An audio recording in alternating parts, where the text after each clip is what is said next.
দেখছেন AGT live 24/7। নরক নগুই তঙ্গ।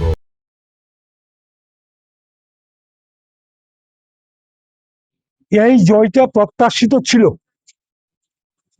এবং এই জয় ভূমিপুত্র ত্রিপ্রাসাদের জয়, বোবাগ্রার জয় আগামী দিনে আমাদের বহু আকাঙ্ক্ষিত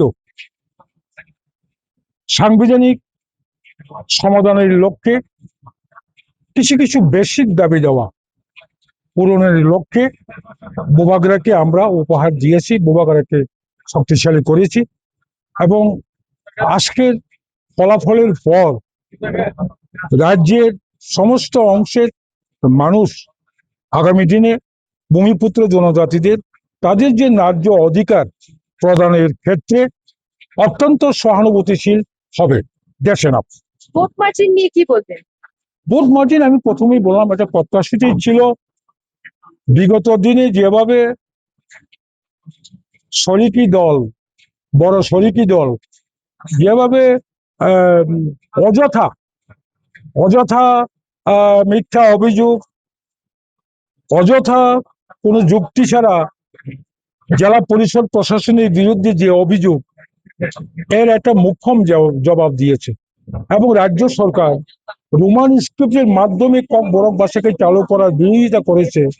রাজ্য সরকার মুখ্যমন্ত্রীর উপস্থিতিতে মাননীয় দেশের স্বরাষ্ট্রমন্ত্রী অমিত শাহর উপস্থিতিতে এবং আমাদের লোকসভা সদস্য মাননীয় বিপ্লব দেবের উপস্থিতিতে সামান্য কিছু সাংবিধানিক অধিকার দেওয়ার জন্য যে চুক্তিপত্র করেছিল, এই চুক্তিপত্র ইচ্ছাকৃতভাবে বিলম্বিত করার জন্য আজকে এডিসি এলাকার জনজাতি, মুসলিম, বাঙালি, হিন্দুস্তানি সকল অংশের মানুষ এর জবাব দিয়েছে।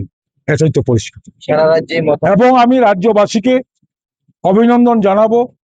সারা রাজ্যের খবর আমার কাছে এখনো আসেনি, আমি জাস্ট আমার কাউন্টিং হল থেকে বেরিয়েছি।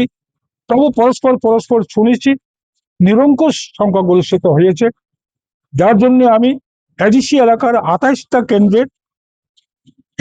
কেন্দ্রের সকল অংশের নির্বাচক মণ্ডলীদের সংগ্রামী অভিনন্দন, প্রীতি শুভেচ্ছা এবং সাধুবাদ জানাই। মুখ্যমন্ত্রী বারবারই জনসভায় বলেছে যে 28 কি বলবেন এই বিষয়ে? 28 থেকে 22 বাদ যাবে, বাকিটা থাকবে আর কি। দেখার জন্য ধন্যবাদ। চিনি কক্তমা নাইমা বাগুই বেলাই হামবাই। ये न्यूज़ कंटेंट देखने के लिए शुक्रिया। अगर आपका कोई सुझाव है तो हमें कमेंट कीजिए, सब्सक्राइब कीजिए AGT live 24/7। Thanks for watching AGT Live 24/7.